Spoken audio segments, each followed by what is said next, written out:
سال 1898 قاهره پایتختا مصر.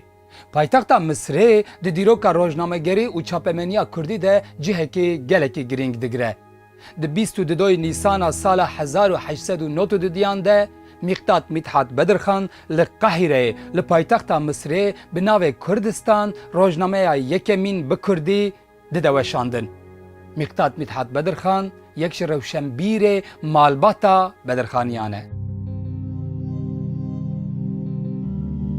1898 وقت دستپیکا روزنامه‌گری کردی قبول کردن لی ممکنه بدی تنامه وکی دی وشان بریاویجی هبن لورا دما کوم چاپمنیا عثمانی برچاوی خورا دگنم دبینن که گلک نویسکاری کردی که روزنامه و اوکی کردا ترکا دا عثمانیا دا نویساندن هنه لی روزنامه کردستان اوا که درکتیا روناهی امزانن امی دست پی قبول دکن تیزانین که هولدانا یکمین جبو کل استانبول کردستان درکوه هولدانا اوراق خدانه هندر لی عثمانی ریوبرین عثمانی دولت امپراتوریا عثمانی دستور نداره که روزنامه کی بناو کردستان و به کردی دناو سینوری و دمی امپراتوریه دا به چاپ کرن و بلاف کرن جبرویه که به مجالی مدحت میقداد برای خدای مصر چما مصر لمصر تاثیر انگلیزه هبو گرانیا وان هبو پشتی شورشا 1789 لفرانسای رامان و گیانا نتوتیه لسران سر ولاتن اوروپای بلاو دبه. دناو دمکه کنده او رامان مینا لحیه که لجیهانه بلاو دبه و بگمان امپراتوریا عثمانی و گلین کدبن ده سلاتاریا واندا دجینجی کتن بر و لحیه. ملت وکه عرب، آرناوت، بلغار و ترک بخوشی جوه لحیه به پار نمان. پشتی سرهلدانا بدرخانیان یاد سال 1847 ده دیگ دچه دولت عثمانی مالباتا بدرخانیان سرگونی پایتختا مصر قاهره دکه. لی نه مالباتا بدرخانیان و نجی میقداد مدحت بدرخان دفج کاروبار نتوابونا کردستان برنادن او هر کاروبار خواه دکن.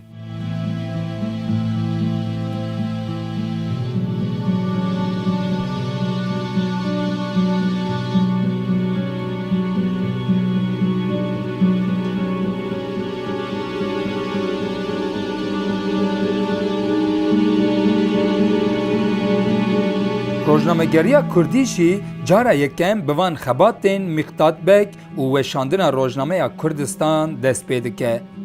او روزنامه به کردی و ترکیه عثمانیه و به الفبیا عربیه. ده دست پیدا ده جب 15 روزان جارک درته. لوره جبر درفتین دستنگی جارنا بدرنگی دکوه. به تواهی 31 هجمار تینه وشاندن. 5 هجمار جعالی میقداد و لمطبعه کردستان تینه درخستن.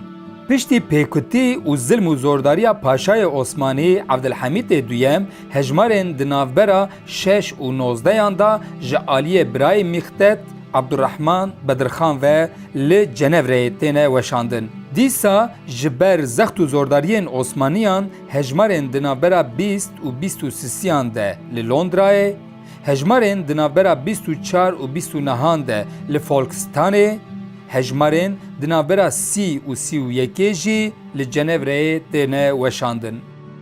جنوره زی خبتیه او تکلی وانو اتحادشی از یابو اتحادشی زی ده نفکرینه دابو او محالف بون اتحادشی زی محالف بون تکلی وانو اتحادشی هل جنوره چه دبه پشت دمکی جاردن جنوره کوشبر دکه تی مصر یعنی به وی پشتی وی جاردن جمصری دچه لندنی فولکسونی لندنی هجمار کی درده که دچه فولکسونی عثمانیجی 1909 پشتی مشروطیت دویمین هولدان چیده و چند هجماری کردستان از استانبول ettiğini çarptı.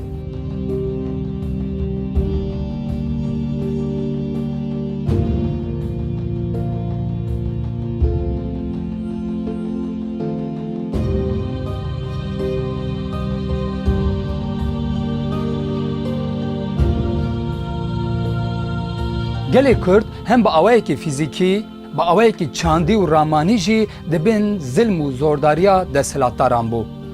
Desthilatdaran gelek zilm û zordariyê bi her awayî li ser miletê Kurd dimeşandin. Taybetmendiyeke girîng ya Rojnameya Kurdistan jî ev e ku di rojên wiha zext û zordarî de dest bi weşanê kir.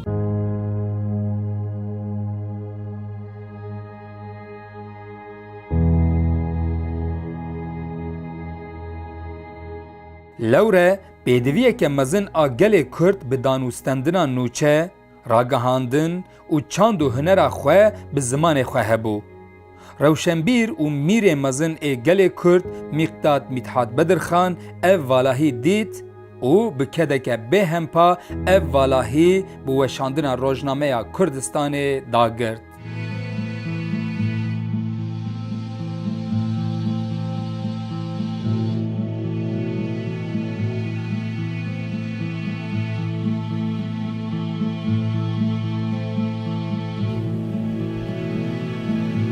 Lê em dibînin ku Rojnama Kurdistan li Kurdistanê tê belav kirin. Gelek bajarê Kurdistanê û Tirkiye heta em bêjin Edenê jî rojname digîje berdestê xwendevana li Cizîrê, Diyarbekirê rojname digîje berdestê xwendevana. Tedî wê demê jî di teşkîlata postayê de ew biyaniya jî hebû. Yani teşkîlatê biyaniya jî posta belav dikir. Ew teşkîlatê Tirkî Osmaniye nebe jî birêya teşkîlatê biyaniya ew belav dibû. Teşkîlatê postaya biyaniya. Kurdistan belav dibû. Lê di malekî de bihata girtin ceza didan wan tehdît dikirin, zixtê xwe ser wan zêde kirin. Nedixwestin ku Kurdistana Kurda li welatê Kurda belav bibe, di nav xwendevana da bê xwendim. Bi van zixt û zordarî Kurdistanê weşanê xwe berdewam dikir. û Midhat Bedirxan sedema weşandina Rojnameya Kurdistanê ve hatîne ziman. Li dinyayê çi qas misilman hene, di gund û bajarên hemiyan de dibistan û rojname hene. Bûyerên li dinyayê diqewmin, divan rojnameyan de têne nivîsîn. Lê mixabin Kurd ji rojnameyekî bêparin û nizanin li dinyayê çi diqewime. Cîranên wan Moskov çewa ye dê çewa bike.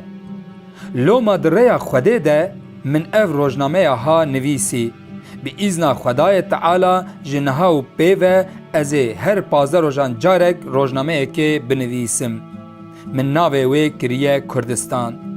Di vê rojnameyê de ez ê qala qenciya zaniyariyê û têgihîştinê bikim. Li kê derê mirov fêr dibe, li kê derê xwendingeh û dibistanên qenc hene ez ê nîşanî Kurda bidim. Li kê derê çi şer dibe, dewletên mezin çi dikin, çawa şer dikin, ticaretê çawa dikin, ez ê qala hemûyan bikim.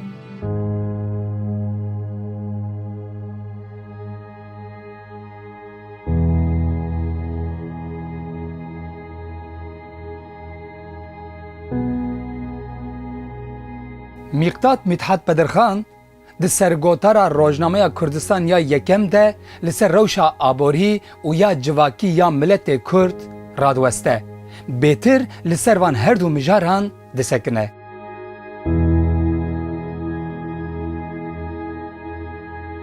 Piştî Midhat Bedirxan bek, Abdurrahman Bedirxan bek xweda binê barê derxistina rojnameyê. Di 47 meh û 22 rojan de li sürgüniyê di rewşeke dijwar de 31 hejmar hatine weşandin. Rojnameya Kurdistan ji aliyê dewleta Osmaniyan ve hate girtin. Destpêka weşandina Rojnameya Kurdistanê mîna xebateke neteweyî û rewşenbîrî tê nirxandin. Roja destpêka derxistina Rojnameya Kurdistan îro ji aliyê hemû dezgehên Kurdî ve weke destpêka rojnamegeriya Kurdî tê qebûl kirin û tê pîroz kirin.